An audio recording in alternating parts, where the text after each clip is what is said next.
And he's our guest this afternoon. He's a Berlin-based independent artist who has both roots from Germany and also Ghana. He is trying to create or like carve a niche for himself with a blend of Afrofusion, Afropop, and also hip-hop. And this afternoon we get to speak to him, get to know him better, his music journey, his creation process, and anything that we have to know as far as music is concerned to him. Good afternoon. Good afternoon. How are you? Happy Friday. Thank you. It's a long weekend. Yes. Friday is, as we would say, Friday sees the most smiles. Yeah, sees the most smiles on people because we know, yes, the weekend is here. Yeah, but then, like again, you're welcome to Entertainment Review. Yeah. Oh, and that's it.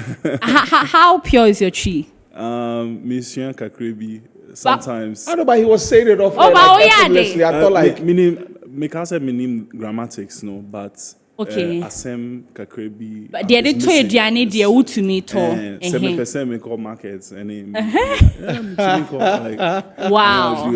Wow. So he was telling us off air that daddy is from Germany, mommy Ghanaian. Briefly tell us a bit about yourself growing up in Ghana and also before leaving Ghana to Berlin. Just give us a brief story there. I used to attend this wonderful school at the Nima police station, the Swiss school. It used to be RMS. Now it's, the one just there. Yeah, now it's German Swiss International School. Yeah, so that's where I actually went to school. Okay. Abrofu school. Okay. At that time was the Singapore from school. The Star FM building. Yes. Okay. Yeah, my dad was. He used to work here for the Minerals Commission, and before that, he was in Takwa in mining. Mm-hmm. Okay. I would say the mining culture in Germany ended when he came to Ghana and basically switched from coal to gold, and that's how he met my mom too here. So, the rest is kind of history. Wow. Growing up here, I had most of the influence, speaking Akan. English and then German too from the school, so trilingual. Very interesting. But I mean, that's quite common to Ghanaians going through and crying, and then basically all other languages. So, mom is from Greater Accra? No, my mom's originally from Akonfanoche's town, so Ewukuga. Ewukuga. Yeah. Oh. So that's her mom's side, and dad is from Begro. So okay. Oh, you know your background. Yeah, I like how you're able to just talk about it effortlessly like that. Come on, it's our history. Great stuff. It's very good. I mean, would you say that the time you were here ignited the interest of doing music, or after you left Ghana to Berlin, that's when you felt like, okay, let me take this seriously? How was it? Both. I would say my first experiences making music were here at that school, because we had great teachers who played instruments, etc. And we were encouraged to, engage into music in plays, in concerts that we did, etc. But I think my actual interest happened when I transitioned completely to Germany, and basically saw that was a great way for me to also connect to my roots, and also because Germany's obviously German speaking, and English was the predominant language in the entertainment industry. It was also a way to keep progressing in my English studies too as well, and forging myself as a person who's an actual code switcher and a bilingual person. So that's how I did that. I mean, talking about the ignition, the influence must have been a lot, because as you were mentioning, dad and mommy from different places, and you when you come into the space, you'd hear different sounds. What were some of the things that you were hearing at home in terms of sound, and how did it let you say that, I think I love this, I want to do this one? So I think from Ghana itself, I would say Kojo Entry and Lumba were the most dominant at that time, high life. Okay. I did catch a glimpse of Reggie Rockstone before I left. Okay. But at that time, I'd already started listening to American rap. So Wu-Tang, MF Doom, later DMX. I would say those were the first albums that I actually purchased myself. And then from there, this hyper masculinity that these guys also portrayed I'm quite soft, actually. I would say, and with time, you also with the emergence of the World Wide Web, phones coming into our hands, you were able to explore different types of music. Okay. And I think I was able to forge a quite specific taste when it comes to rap and hip hop. Not always your Jay-Z's, etc., but also sometimes listening to hieroglyphics, stuff from the West Coast of the U.S. That was more storytelling based, etc. So with all this, in a very German conservative area, I kind of like started finding more authenticity in the topics that I would actually address. Okay, and because a lot of people make music, and they say that they share what exactly goes on in their life, their emotions, their state of mind at that moment. That's what they pour out onto the sound. Now, you've talked about your influences from these, rappers, all of them. Yeah. You talked about how, hard they seem to be, and also for you as a person, your persona as a soft person. How do you put that together? To make sure that whatever you're putting out as a sound, is actually what you like. Yeah, I think it's more through discovering that there have been different eras of hip hop. Okay. So you have your NWAs that were very masculine, very hard, very gangster. Yeah. Which is not reality, because we all know that the only person in that crew who was actual gangster was Eazy-E, and the rest were not. So sometimes the industry creates these images that you have to follow to be able to address this. But I think I would see myself more adjacent to the cultures of a Kid Cudi, of a so these people that address more intricate stories and things. I'm mentioning Scott Mescudi specifically because I think the heartache, that you're not always perfect and not always on your A game, are these topics that I think that give you a little more, I would say footing and reality, and also, and that's the things I like to explore too. That's as the well. lover boy thing, like to talk about love and all that. I wouldn't say love specifically. I would say experiences. Experience, okay. Because I would say this life it's really hard to maintain happiness. So I look for wonder. This is something specifically I'm building my life around, to look for the exact moments that really mean a lot. I know, there's a lot of, having this car, having that, affiliation, etc. I think in life you will have different steps, and these things will not mean as much as the memories you actually built with this. So I would say experience. Love is, of course, one of the topics that could be in there, but I wouldn't consider myself a Chris Brown or Trey Songz Asha Raymond. Okay. That's cool. Yeah, it makes sense. Now, and your perception for understanding music is very beautiful.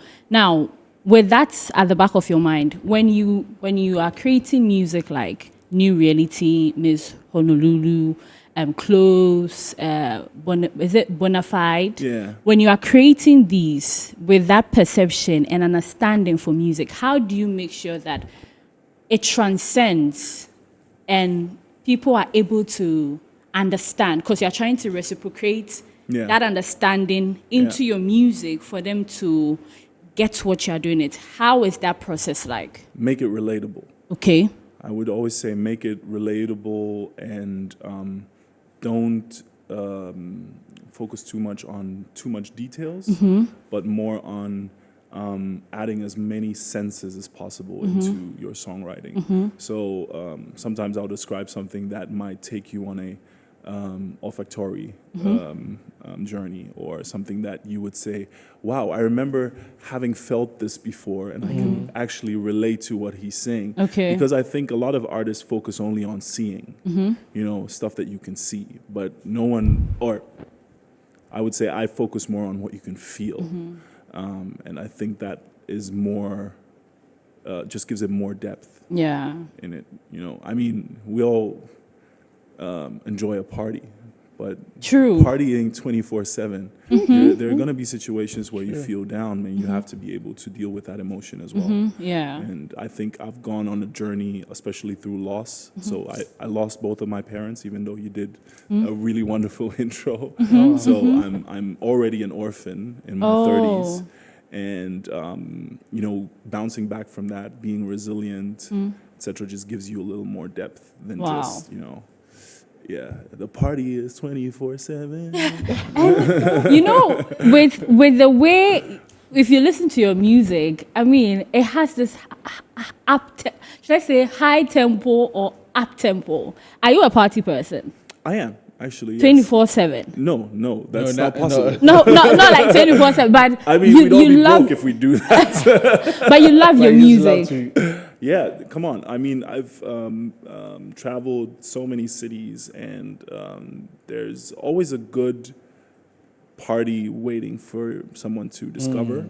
So, you know, if you toss yourself, especially if someone being from different cultures, I've always had to, you know, shape shift and code switch and, you know, fit in to a certain point that I knew, okay, this is my identity. And I think that makes it really easy to access certain areas and to travel also. Okay. Yeah.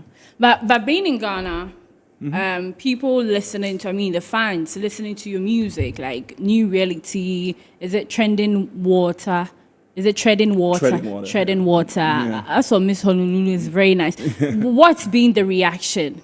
People listening to your music, how are they accepting it? And what are some of the comments maybe you've taken or had with people? And what has been, in total, what has been their reaction? I think at the moment, people are more interested in my personality than the music specific. I think that's something that will balance itself out, or I would say feed off of each other. The reaction is positive, but you know how friendly Ghanaians are in most cases. I think my German side is more critical to some things. I voice my opinion more openly. I know people actually have difficulties doing that in situations here. But I'm very happy and very privileged to be able to bounce off these two different cultures and to have influence from both of them. And what I see right now is with time and with exposure, people will come to appreciate the brand Giddens and see that it's a different thing than you would normally be receiving. But 2025, what's the plan? What's the strategy? What's in the pipeline? So I've always been independent and grassroots. Okay. This just comes from the fact that I used to work as a, I would say, more ghostwriter kind of person. I'm currently working on 7 to 8 tracks that might come out as an EP or singles. I produce a track almost every 2 to 3 weeks at the moment. So high volume, but it's not that every song, of course, gets released. I'm trying to work towards Web3 to make a lot of the stuff exclusive. So you need to purchase to actually experience more than just the official releases. Yeah. And I'm doing this because I also want to, you know, be a representative of that music and artists need to be able to live off of streaming and give people also the opportunity to own music again, because I think Spotify and all your streaming services are making that really hard for people. Yeah. Okay, so we played Miss Honolulu. As we've talked about 2025, looking at this and you know, the rest of the plans, and even getting into our space proper as a music industry. Who are you looking at? You know, you want to work with, you know, plans, all of that, more media rounds. Talk to us about that. Well, I mean, first of all, thanks for having me. I'm super psyched to be here and to actually get to know Ghanaian media. I'm definitely looking towards collaborating with other artists. In what sense that will happen is kind of in the planning still. I recently, coincidentally, met Ghanaian Stallion at one of the media days. Oh, he was on this week. Yeah, I think earlier this week. Yeah. So I met him at another outlet, and we actually know each other from Berlin. We have a similar base of friends, and it's always interesting to kind of like just coincidentally bump into someone you know. Yeah. So that's awesome. I think he's a great also person to look up to in terms of how he's forging his path, working with Blacko and other artists. So let's see what's going to happen in that sense, and just looking forward to great experiences. Bit by bit. Okay, great. So, ladies and gentlemen, we've been talking to Giddens. Is it Gideon? No, it's Giddens. Giddens? It's just Giddens. Wow. Okay. There's a other place for Dortmund called Giddens. Yeah, that's with T's. Okay. Nice. Great stuff. So, Charlie, you're welcome as always. Thanks. Any final stuff you want to share with us? Anything in the pipeline, as we say, is you want to share with us? Yeah. So we look forward to it. So I'm going to be releasing my next track in April. Okay. So look forward to that. I'm digging more deeper into Afro sounds because I think it gives me a sense of ownership to also, maybe leave a little bit of the Americanization behind me. Yeah. Go back to my roots. So look out for that. It's Giddens 030 on Instagram, TikTok, and all other platforms, and just type in Giddens, and maybe a song like New Reality or Miss Honolulu into the search bar of Spotify. Yes. And you should find my sound. Okay. Thank you. Thank you very much. Thanks a lot. Thank you very much. Yeah. We are Ghana in India, and I think today we are wrapping up the Ghana month. Oh, okay. So you see that our studio is decorated. This is Ghana Oh, yeah, month nice. and all that. Into Obeka Bibi or Chimwana. As I can see, I'll me pese me chia mama for na tina wa Accra any Kumasi. Okay. My birthday and me pese me tina a little longer. So Okay. see you guys. Say what I'm saying. Yatina Sopem. Hey, if I'll show. No, Yatina Sopem. Like we've heard you. We've heard you well. Yeah. I'll work on it. Yeah. Oh, no, it's cool. Oh, it's cool. It's cool. Thank you very much for coming to Giddens. Yeah.